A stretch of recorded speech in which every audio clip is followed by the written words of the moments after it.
같이 일어나게 하옵소서. 하나님 아버지, 오늘 대통령 선거일입니다. 하나님께서 이 나라, 이 민족을 불쌍히 여기셔서 하나님의 의지하고 하나님의 말씀을 듣는 귀가 열린 지혜로운 대통령이 세워지기를 기도합니다. 그리하여 이 땅에 그리스도 평강이 임하는 나라가 되게 하여 주시옵소서. 하나님 아버지, 우크라이나와 러시아의 전쟁을 속히 막아주시고 이곳에 계신 선교사님들의 역사역을 축복하시고 필요한 물품과 모든 재정을 하나님께서 채워주셔서 연약간들이 고통받지 않도록 인도하여 주시옵소서. 어린아이와 노약자들이 희생당하지 않도록 인도하시고 그들에게도 담대함을 주시옵소서. 하나님 아버지, 오미크론으로 인해 고통 중에 있는 성도님들 또 어르신들의 육신을 통증과 항암 치료 중에 있는 성도님들에게도 치료의 강선을 바라여 주셔서 속히 건강을 회복하게 하여 주심에 예배의 기쁨을 누릴 수 있도록 인도하여 주시옵소서. 하나님 아버지, 서울시민교회가 3월 27일 새로운 일꾼을 세우자 합니다. 우리의 생각과 우리의 뜻이 아닌 하나님 앞에 진실한 일꾼들이 세워지기를 기도합니다. 하나님 아버지, 이제 한국교회가 현장 예배가 회복될 수 있도록 인도하여 주시옵소서. 코로나로 인해 유튜브 예배에 익숙해서 교회와 멀어지지 않게 하시고 주님의 몸된 교회에 함께 찬양과 예배할 수 있게 하옵소서. 매일 말씀을 준비하시는 목사님들에게 성령 충만한 은혜와 건강을 주시옵소서. 예수님의 이름으로 기도드립니다. 아멘.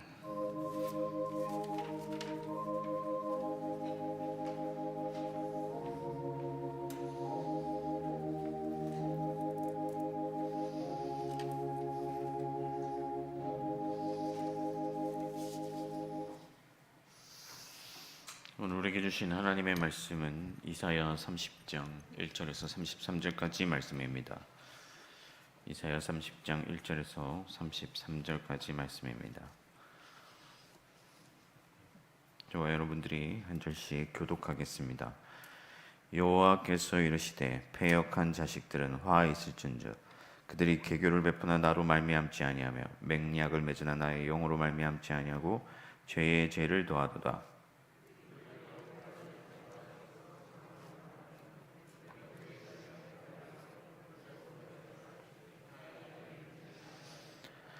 그러므로 바로의 세력이 너희의 수치가 되며 애굽의 그늘의 피함이 너희의 수욕이 될 것이라.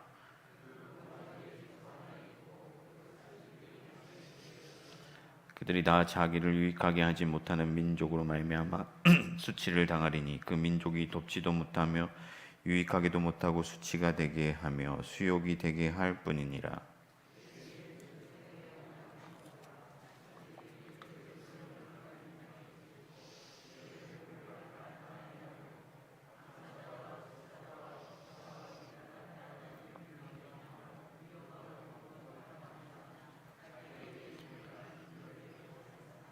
애굽의 도움은 헛되고 무익하니라. 그러므로 내가 애굽을 가만히 앉은 라합이라 일컬었느니라.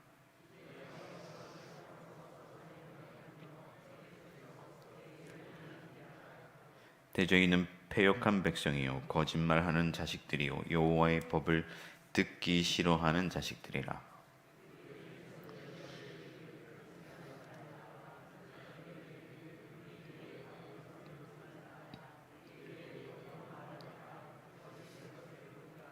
너희는 바른 길을 버리며 첩경에서 돌이키라. 이스라엘의 거룩하신 이를 우리 앞에서 떠나시게 하라 하는도다.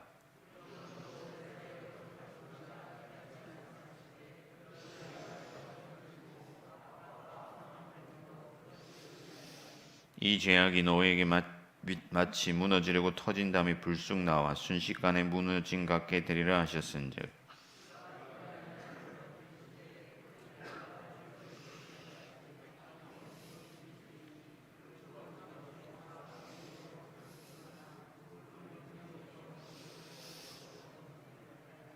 주 여호와 이스라엘의 거룩하신 이가 이같이 말씀하시되 너희가 돌이켜 조용히 있어야 구원을 얻을 것이요 잠잠하고 신뢰하여야 힘을 얻을 것이거늘 너희가 원하지 아니하고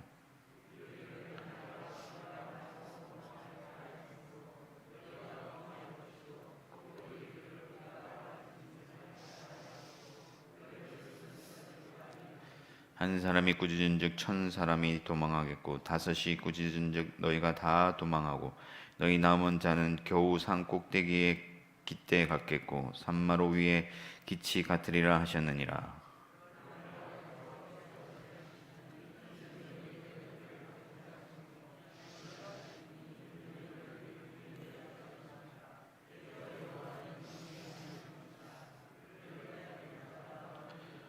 시온에 거주하며 예루살렘에 거주하는 백성아 너는 다시 통곡하지 아니할 것이라. 그가 내 부르짖는 소리로 말미암아 내게 은혜를 베푸시되 그가 들으실 때에 내게 응답하시리라.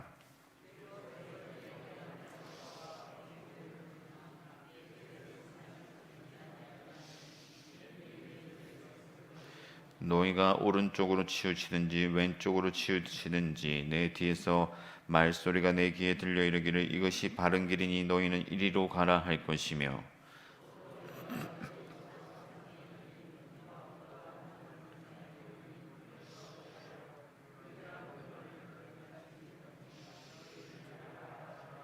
내가 땅에 뿌린 종자에 주께서 비를 주사 땅이 먹을 것을 내며 곡식이 풍성하고 기름지게 하실 것이며 그날에 내 가축이 광활한 목장에서 먹을 것이요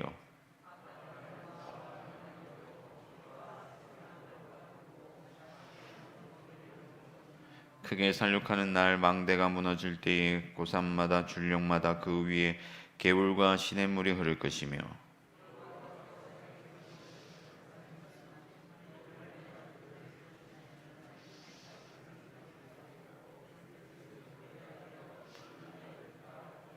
보라 여호와의 이름이 원방에서부터 오되 그의 진노가 불붙듯 하며 빽빽한 연기가 일어나듯 하며 그의 입술에는 분노가 찼으며 그의 혀는 맹렬한 불 같으며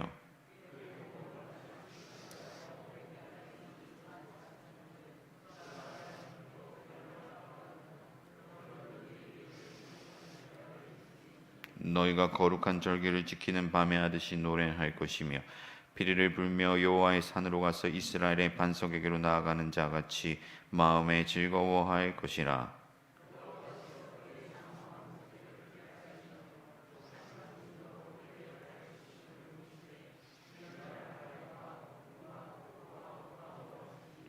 여호와의 목소리에 아수르가 낙담할 것이며 주께서는 막대기로 치실 것이라.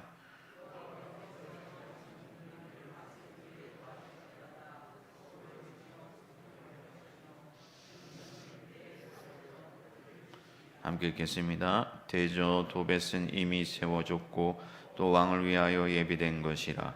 깊고 넓게 하였고 거기에 불과 많은 나무가 있은즉 여호와의 호흡이 유황청 같아서 이를 사르시리라. 아멘. 어릴 적에 아버지께서 이런저런 잔소리를 하시죠. 제가 학교를 진해에서 김해로 다녔는데요. 아버지가 아침에 이렇게 중간쯤 태워주시거든요. 그러면 이제 타고 가면서 계속 이렇게 잔소리를 하세요. 그리고 하시는 말씀이 다 네가 잘 되라고 하는 말이다 말씀하시죠. 그런데 왜 그렇게 그 말이 듣기 싫었는지 모르겠습니다. 지나고 보니까 다 잘 되라고 하신 말씀이 맞아요. 그런데 그 당시에는 너무 듣기 싫고 그래서 그 말씀 따르기를 싫어했습니다.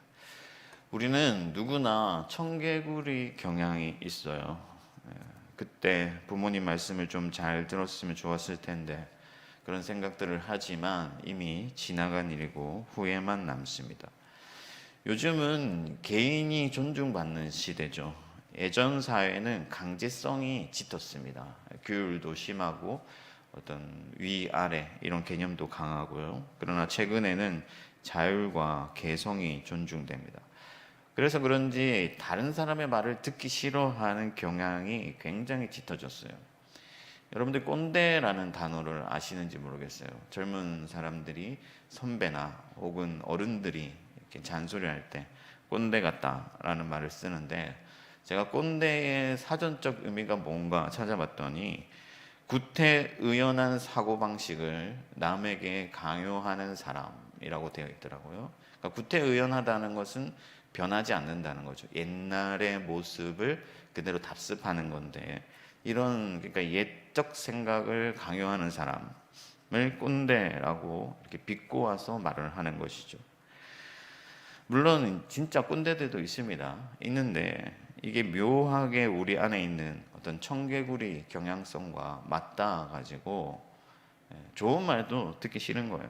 괜찮은 조언도 거부합니다. 그러면서 이제 라떼를 시전한다 하면서 이제 듣기 싫어하죠. 그럴 수 있습니다. 문제는 뭐냐면은 이스라엘이 감히 하나님을 꼰대 취급했다는 거예요. 하나님 말씀을 듣기 싫어했습니다. 본문을 보면 이스라엘을 하나님이 책망하시는데, 이 이스라엘이 하나님 말씀 듣기 싫어하는 어떤 청개구리 경향을 보이고 있는 것을 볼 수가 있어요. 그들은 하나님이 옳은 길을 제시해도, 구원의 길을 제시해도 거부하고 자신들의 길을 따라갔다. 그런데 아버지의 잔소리를 듣기 싫어하는 그 경향은 그 경향의 결과는 인생의 길을 조금 돌아간다든지 약간의 후회가 남는 것 정도라고 한다면은, 하나님의 말씀을 듣기 싫어하는 우리의 이 못된 경향은, 하나님은 생명이시고 빛이시기 때문에 그 반대의 결과를 가져오잖아요. 결국에는 하나님의 말씀을 듣기 싫어하는 우리의 죄된 경향 때문에 우리는 사망에 빠지게 되고 어두운 가운데 갇히게 되고 고통과 슬픔을 겪게 되는 것입니다. 물론 본문에서 이스라엘의 표면적인 잘못은 강대국이었던 애굽을 의지하는 거였어요. 강대국을 의지하는 일이 나쁜 일인가? 여러분, 우크라이나가 지금 러시아라는 강대국으로부터 공격을 받고 있고 많은 사람들이 고통을 받고 있는데, 세계의 어떤 유럽이나 미국 같은 강대국들을 의존하고 있죠. 그 일이 꼭 나쁜 일은 아닙니다. 나토에 가입되어 있었다면은, 어떤 조약이 있었다면은, 법적인 강제성이 있는 조약이 있었다면은 보호를 받았을 거예요. 마찬가지로 이스라엘이 애국과 조약을 맺은 것 자체가 나쁜 일이라고 볼 수는 없습니다. 그럼 뭐냐? 그보다 더 근원적인 문제가 있는데, 그게 뭐냐면은 하나님의 말씀을 듣기 싫어하고 자기의 판단과 자기 생각을 따랐다 하는 거예요. 그러니까 오늘 본문 말씀에 내게로부터 나지 않았다, 내게 묻지도 않았다, 그런 말씀을 하시잖아요. 하나님의 뜻이 아니었음에도 전략적으로 그리고 입지적으로 볼 때 애굽을 의존하는 길이 사는 길이라고 판단했다는 것입니다. 여러분, 그들이 애국과 조약을 맺는 일 자체가 쉬운 길이 아니었어요. 너무 뭔가 빠른 길이고 쉬운 길은 아니었습니다. 오늘 본문에도 나타나지만 남방을 향해서 여행을 하는데 적당히 대충 이익을 얻을 수 있는 그런 구조가 아니었어요. 먼 여행을 해야 됐고 위험을 감수해야 했고 많은 희생과 선물을 바쳐야 했습니다. 그럼 어떻게 그렇게까지 노력하면서 애굽을 향해 나아갈 수 있었느냐? 확신했기 때문이죠. 자기 생각을, 자기 판단을, 자기의 신념을 확신했기 때문에, 애굽을 철석같이 믿었기 때문에 그런 희생을 감수한 것이죠. 그런데 히스기야 시대에 사네립이 예루살렘을 포위했을 때 이 사네립이 그런 말을 합니다. 애굽을 의지하지만 그 애굽이라는 것이 상한 갈대 같아서 누구든지 그 상한 갈대를 잡으면 손에 상처가 나는 것처럼 다치게 된다라는 말을 합니다. 실제로 애굽은 아무런 도움이 안 됐어요. 히스기야와 예루살렘을 구원한 것은 바로 하나님이셨어요. 그러나 어리석게도 이 이스라엘 사람들이 깨닫지 못하고 애굽을 의지했던 것이죠. 하나님은 애굽을 의지한 일에 대해 감히 내게 묻지도 않았다 말씀하고 있습니다. 이스라엘에게 하나님은 안중에도 없었던 거예요. 하나님이 지혜이시고 하나님이 그들의 왕이시고 하나님이 모든 능력을 가지셔서 그들을 보호하실 수 있는 강한 군대 같은 분이심에도 불구하고 하나님을 그들의 계산에 넣지 아니하고 하나님을 의존하려 하지 않았다 하는 것이죠. 결국 애굽으로 피난했느냐 혹은 애굽과 결탁했느냐의 문제가 아니라 하나님을 그들의 삶 가운데서 제외시켜버리고 배제시켜버린 것이 그들의 가장 큰 잘못이었습니다. 그들은 하나님의 말씀을 없이 여겼다. 무가치하게 여기고 존중하지 않았습니다. 소중히 여기지 않았고 배척했습니다. 그 결과 그들은 죄를 더할 뿐이었어요. 죄를 향해 더욱 달려가고 자신들의 죄를 더 심각하게 만들었습니다. 왜 이런 일이 일어났는가? 여러분, 사람들은 누구나 안전에 대한 욕구가 있습니다. 지금 우크라이나의 전쟁도 일어나고 있고 한국의 이 코로나 상황도 심각합니다. 30만이 넘어가고 있다고 하는데 이러한 위협들 앞에서 사람들은 안전하기를 원해요. 그런 욕구가 있습니다. 문제는 그 안전의 욕구를 자기 지혜로, 자기의 기지로 판단하고 해결하려 한다는 것이죠. 내 힘으로 모든 것을 하려 한다는 거예요. 가인이 에녹성을 지은 것과 같아요. 하나님께서 표를 주시고 내가 너를 안전히 지키겠다고 하셨지만 믿지 못하는 거죠. 그래서 성을 쌓고 하나님의 말씀에 반대의 길로 간 것입니다.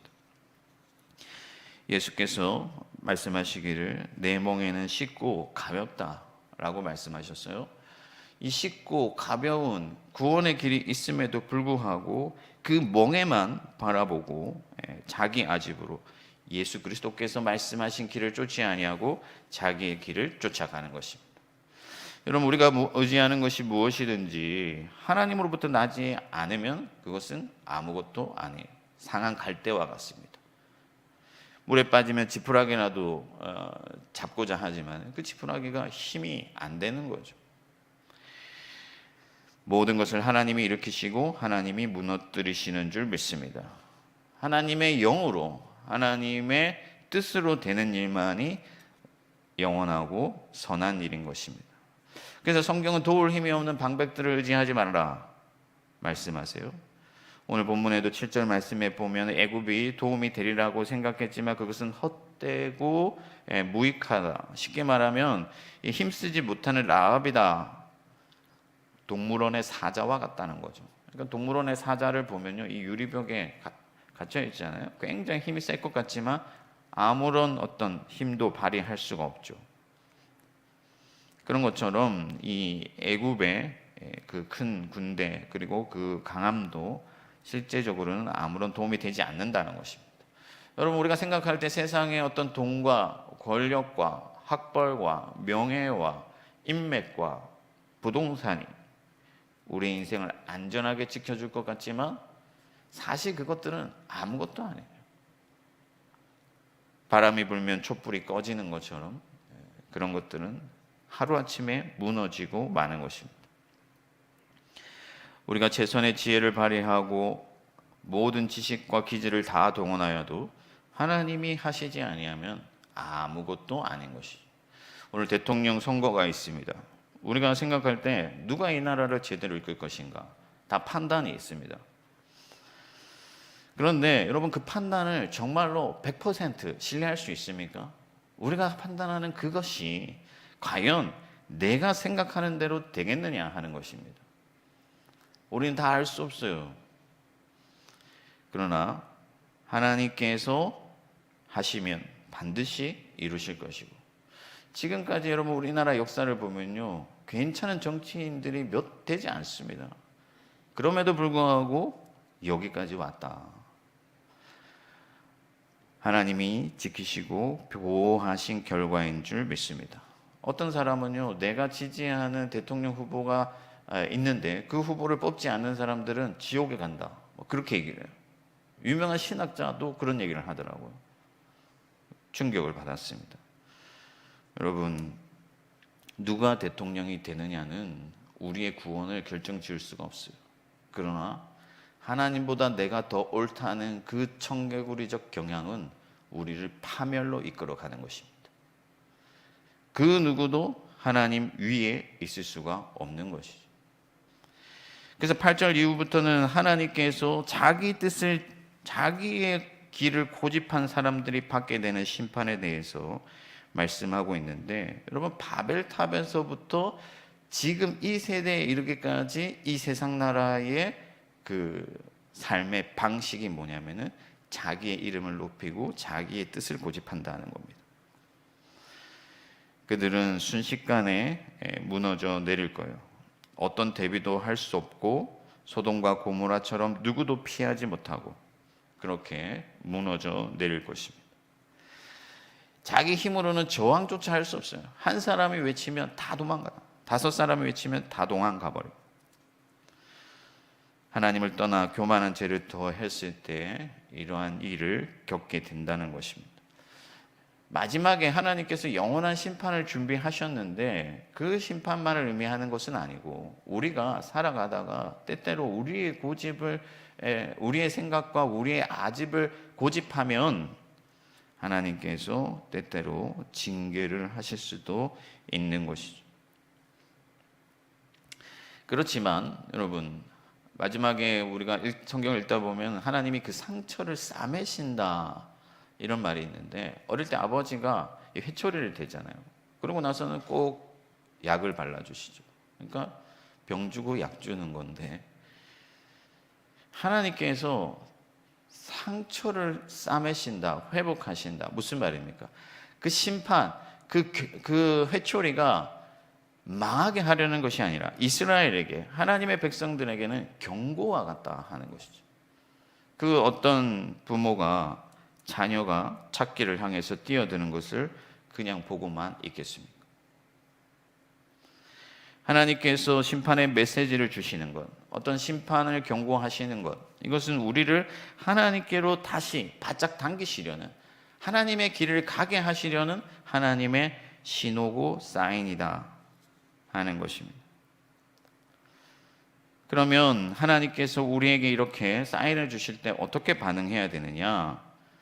15절 이후부터 하나님께서 이제 구원의 길을 선포하시는데 잠잠하고 하나님을 신뢰하라고 말씀하고 있습니다. 결국에는 믿음으로 돌아가야 돼요. 하나님을 믿는 믿음. 지난 수요 시간에 하나님을 믿는 믿음 위에 그 하나님 나라가 세워진다, 그 믿음이 하나님 나라의 토대다라는 얘기를 했는데, 여러분, 하나님을 신뢰하고 하나님을 믿는 믿음만이 우리에게 능력이 되고 우리를 안전하게 하고 우리에게 생명을 주는 줄 믿습니다. 하나님을 믿고 마음의 평안을 빼앗기지 아니하고 오직 하나님 안에서 우리가 잠잠히 기다리는 자들에게 하나님은 복을 내려 주십니다. 주신 자도 여호와시고 취하신 자도 여호와시고, 하나님만을 신뢰한다면 하나님이 보호하실 것입니다.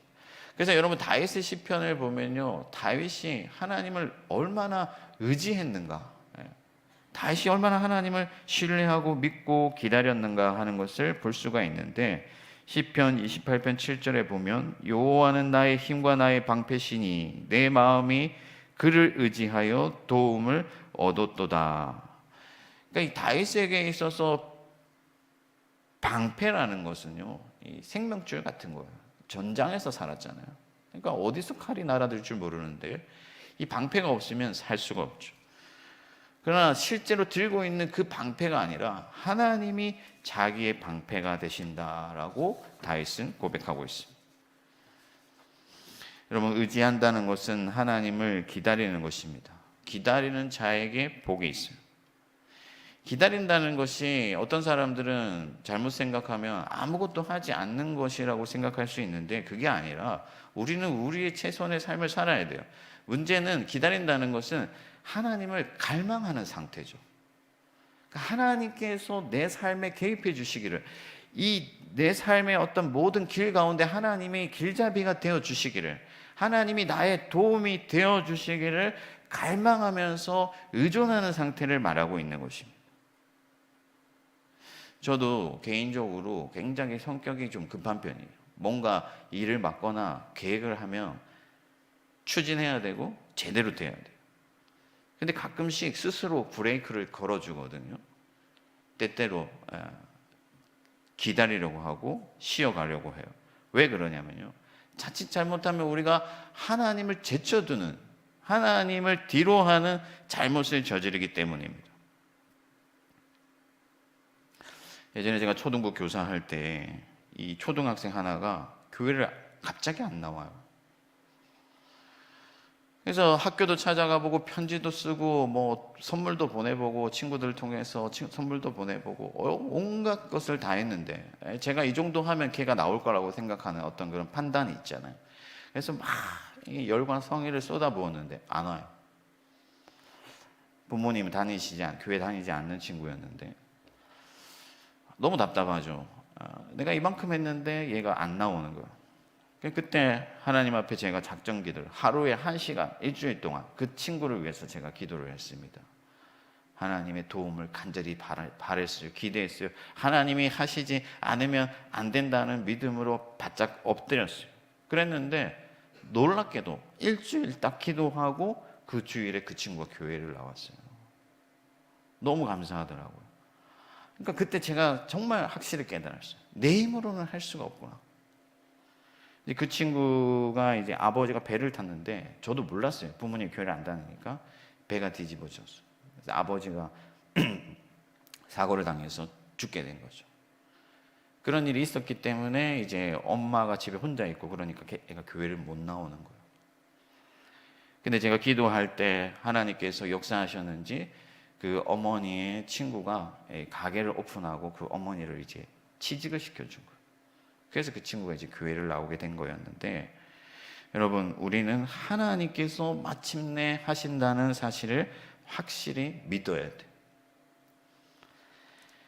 우리의 힘으로는 결코 할 수가 없습니다. 여러분, 19절 이후부터 하나님께서 이루실 구원에 대해서 계속해서 말씀하고 있는데, 특별히 스승이 없지 않게 하시겠다고 말씀하세요.